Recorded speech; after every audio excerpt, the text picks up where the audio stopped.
অনেকদিন পরে আজকে একটা মজার কারি রান্না করব। সেটা হচ্ছে অবশ্যই দেখতে পাচ্ছেন এখানে কি, এটা হচ্ছে একটা ব্রেন। আর এত বড় ব্রেন কিসের হতে পারে অবশ্যই ধারণা করলেই বোঝা যায় এটা হচ্ছে একটা গরুর ব্রেন।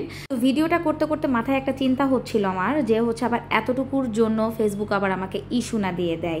কারণ ফেসবুকের এখন কিন্তু ফাইজলামের শেষ নাই, কোনটা থেকে কোনটা যে হচ্ছে ইস্যু দিয়ে দেবে বলা যায় না। তো রান্না করব আরো অনেক কিছু নিয়েছি। এখানে টমেটো বড়ই, একবারে টক টক দেশি টমেটো বড়ই। আর এই যে দেখতে পাচ্ছেন একদম দেশি মাছ। এখানে আছে হচ্ছে গুচি মাছ, ট্যাংরা মাছ, তারপর হচ্ছে গুড় পুঁই মাছ, আমাদের একদম রাজশাহী অঞ্চলের ভাষায় যেই মাছগুলো যেই নাম বলে সেগুলোই বললাম। একদম নদীর পাঁচমিশালি মাছ আছে। আর স্পেশাল তো একটা কারি করবো, একেবারে হচ্ছে গরুর মগজের একটা মশলা কারি করব। আর সাথে হচ্ছে রান্না করবো হচ্ছে কলমি শাক। অনেকদিন পরে এরকম 2-3 পদের রান্না করব। আসলে এত বেশি পরিমাণের গরম পড়েছে যে 1 পদের বেশি 2 পদ রান্না করতে তো ইচ্ছেই হচ্ছে না, আর 3 পদ তো কল্পনাই করা যাচ্ছে না, এরকম একটা অবস্থা।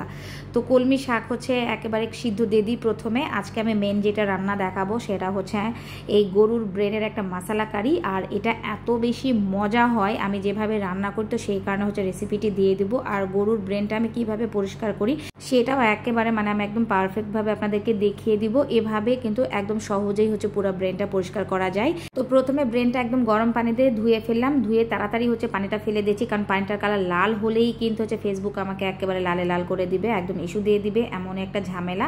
তারপরে আবার একটু গরম পানি দিয়ে দিয়েছি। আর গরম পানি দিয়ে দেখেন আমি উপরে যে ভেনগুলো আছে, ব্লাডের যে ভেনগুলো আছে, এই ভেনগুলো কিন্তু আমি একটু একটু এইভাবে করে হাতে হাতে নিয়ে পরিষ্কার করে নিব। খুবই ইজিভাবে পরিষ্কার করে নিয়েছি। তারপরে হচ্ছে আবার হচ্ছে হাড়ের কুচি টুচি সহ কিন্তু একদম গরম পানিতে ধুয়ে পরিষ্কার করে নিয়েছি। দেখেন ব্রেনটা একেবারে অক্ষত অবস্থায় রেখেছি। আর এইভাবে কিন্তু একদম একটা মশলা কারি করব। আর এদিকে হচ্ছে আমার কলমি শাকটাও কিন্তু হয়ে গেছে। কলমি শাকটা সিদ্ধ হয়ে গেছে, একদম পেঁয়াজ কাঁচামরিচ লবণ দিয়ে সিদ্ধ করে নিলাম। এখন এটা হচ্ছে ভাগার দিয়ে দেবো। মগজ পরিষ্কার করতে করতে কলমি শাকটা সিদ্ধ হয়ে গেছে, তাহলে বুঝতে হবে কত দ্রুত কিন্তু কলমি শাকটা রান্না হয়ে গেল। তো ভাগার দিয়ে দেবো একদম যথারীতি নিয়মে। একদম পেঁয়াজ কুচি দিয়ে দেবো, রসুন কুচি দিয়ে দেবো, দিয়ে একদম একটু লাল লাল করে সুন্দর করে ভেজে নেবো। ভেজে নিয়ে একটু ভাগার দিয়ে ভালোভাবে একটু নেড়ে চেড়ে নিলেই হয়ে যাবে কলমি শাক ভাজি।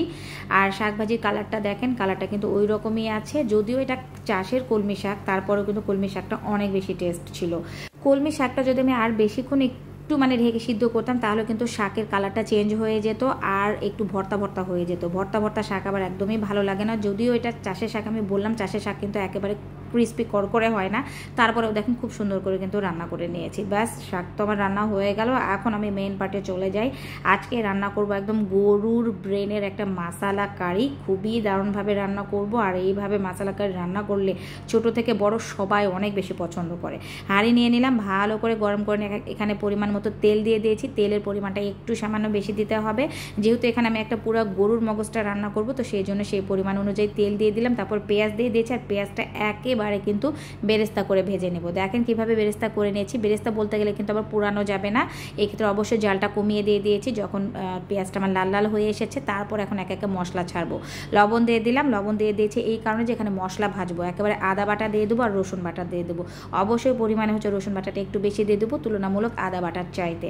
তারপর আদা বাটা রসুন বাটাটা এই পেঁয়াজ বেরেস্তার মধ্যে দেখেন ভেজে নিলাম। আর লবণ দেওয়ার কারণে কিন্তু আমার কাছে এই মশলাগুলো বেশি ছিটে ছিটে আসলো না।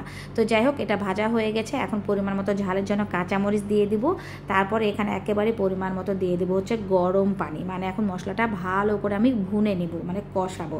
তারপর আবার ঝালের জন্য দিয়ে দেবো হচ্ছে একেবারে লাল মরিচের গুঁড়া, একটু ঝাল ঝাল হবে ব্রেন মশলা কারিটা। তারপর দিয়ে দিলাম হচ্ছে পরিমাণ মতো হলুদের গুঁড়া। আর এখন দিয়ে দেবো একে একে আরও সব মশলা। সেটা হচ্ছে অবশ্যই ধনিয়া গুঁড়া দিয়ে দিয়েছি 1 চা চামচের মতো, জিরা গুঁড়া দিয়ে দিয়েছি 1.5 চা চামচের মতো। তারপর দিয়ে দেবো হচ্ছে এখানে আমি একেবারে প্রায় 1.5 চা চামচের মতো হচ্ছে গরম মশলার গুঁড়া। এখানে গরম মশলার গুঁড়াটাই আমি ব্যবহার করব, এখানে আস্ত গরম মশলা আজকে আর দিব না। আর এখানে একটা মেইন স্পেশাল জিনিস ব্যবহার করব, সেটা হচ্ছে যে দেখতেই পাচ্ছেন পাপরিকা গুঁড়া। আর পাপরিকা গুঁড়াটা দেওয়ার কারণে কিন্তু এখানে আমি আস্ত গরম মশলা দিইনি, সেই জন্য গরম মশলার গুঁড়াটা দিয়ে দিয়েছি। আর এই পাপরিকা পাউডারটা দিলে কিন্তু একটা দারুণ ফ্লেভার ছড়ায়। আর সবচাইতে বেশি কোনো গন্ধ থাকে না। গরুর মগজে কিন্তু একটু ডিমের কুসুম কুসুম টাইপের গন্ধ থাকে, সেটা কিন্তু একদমই চলে যাবে এভাবে রান্না করলে। তো দেখতেই পাচ্ছেন মশলার পানি কিন্তু আছেই। আর এই অবস্থাতেই কিন্তু আমি দিয়ে দিলাম হচ্ছে এই গরুর ব্রেনটা। এটা এখন আমি এই মশলা ঝোলের মধ্যেই হচ্ছে এটা সিদ্ধ করে নিব। আর দিয়ে দেবো হচ্ছে কিছুটা টমেটো কুচি, দিয়ে দিলাম একটু টক টমেটো কুচি। বড়ই টমেটোগুলো হচ্ছে অনেক টক। আর দিয়ে দিলাম হচ্ছে একটু হালকা মিষ্টি টাইপের টমেটো, এটা গ্রেভি করার জন্য, যেহেতু একটু মশলা গ্রেভি করব, তো গ্রেভির জন্য অবশ্যই টমেটো লাগবে। তো এটা এইভাবে এইভাবে দিয়ে দেবো, কিছুক্ষণ ঢাকনা ছাড়া হচ্ছে জাল দেবো জোরে, তারপরে হচ্ছে কিছুক্ষণ আবার একটু ঢাকনা দেবো 2 থেকে 3 মিনিটের মতো। ঢাকনা দিয়ে কিন্তু আমি একটু উল্টে দিয়েছি। এইভাবে দেখেন হচ্ছে ব্রেনটা খুব সুন্দরভাবে সিদ্ধ হয়ে গেছে। আর ব্রেনটা কিন্তু আমি একদম ভেঙে চুরমার করে ফেলবো না, ব্রেনটা আমি একটু আস্ত আস্ত রাখবো, মানে যে কটেজ পনির যেরকম রান্না হয় না ঠিক ওই রকম টাইপের করে কিন্তু আমি এই ব্রেন মশলা কারিটা করব। আর এইভাবে ব্রেনটা হচ্ছে আমি এই স্প্যাচুলার সাহায্যে হচ্ছে টুকরা টুকরা করে নিলাম।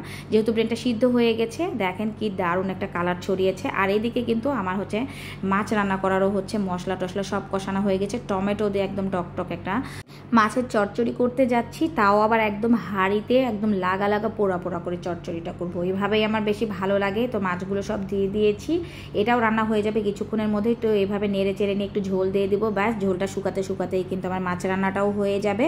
তো মশলা টমেটোর মধ্যে মাছগুলো একদম ভালোভাবে খুব সুন্দরভাবে এই যে নেড়ে চেড়ে মিশিয়ে দিয়ে দিয়েছি। আর এই যে এখানে 1 কাপ পরিমাণের হচ্ছে পানি দিয়ে দিয়েছি, এই পানিতেই কিন্তু হচ্ছে রান্না হয়ে যাবে। মানে এই ঝোলটা শুকাতে শুকাতে একদম আমার মাছটা পুরো পুরো একটা চচ্চড়ি হয়ে যাবে। আর এরকম টক টমেটো দিয়ে এরকম দেশি পাঁচমিশালি নদীর মাছের চচ্চড়ি কিন্তু বেশ দারুণ লাগে। আর হচ্ছে আমার ব্রেন মশলা কারিটা দেখতেই পাচ্ছেন কীরকম গ্রেভি গ্রেভি হয়ে গেছে। এটা আর কিছুক্ষণ জাল দিয়েই কিন্তু রান্নাটা হয়ে যাবে। জালটা এই ক্ষেত্রে একটু জোরে দিয়ে দিয়েছি। আর এইভাবে নাড়তে চাড়তে একদম টমেটোগুলো খুব সুন্দরভাবে মেল্ট করে নিলাম। তারপরে এটা আর একটু কিছুক্ষণ জাল দিয়ে দিয়েছি, একদমই যে তেল ভাসা ভাসা করে জাল হয়ে গেছে। এখন আমার রান্না কিন্তু একদমই শেষের পর্যায়ে চলে এসেছে, নামানোর পালা। এখন পুরা উপরের তেলগুলো একদম উপর নিচ পর্যন্ত খুব সুন্দরভাবে এভাবে যে মিশিয়ে নিলাম, ব্যাস চুলা কিন্তু বন্ধ দিয়ে দিয়েছি। রান্না আমার একদম পারফেক্টলি কমপ্লিট হয়ে গেছে। এটা কিন্তু আর একটু শুকিয়ে যাবে, আর একটু শুকিয়ে গেলে কিন্তু কালারটাও দারুণ হবে আর একদম দারুণ একটা তেল ভাসা ভাসা মশলা কারি হয়ে যাবে। তো ব্যাস রান্না তো দেখতেই পাচ্ছেন কেমন হয়েছে। আর এই রকম ব্রেনের মশলা কারি কিন্তু অনেক বেশি ইয়াম্মি হয়। আমার রাফিদ তো এটা অনেক বেশি পছন্দ করে, পাশাপাশি রাফিদের বাবাও কিন্তু অনেক পছন্দ করে। তো চুলা তোটা বন্ধ দিয়ে দিয়েছি, ওটা আর একটু কিছুক্ষণ ঠান্ডা হলে কিন্তু কালারটা আরও দারুণ হবে। আর এদিকে আমার মাছটাও হওয়ার পথে, দেখেন কীরকম হয়ে মাছটাও দারুণ কালার হয়ে গেছে। এটা এখন আর একটু পোড়া পোড়া করবো, তারপরে হচ্ছে এই মাছটাও নামিয়ে ফেলবো। ব্যাস আজকে রান্নাবান্না মোটামুটি আলহামদুলিল্লাহ কমপ্লিট করতে পেরেছি।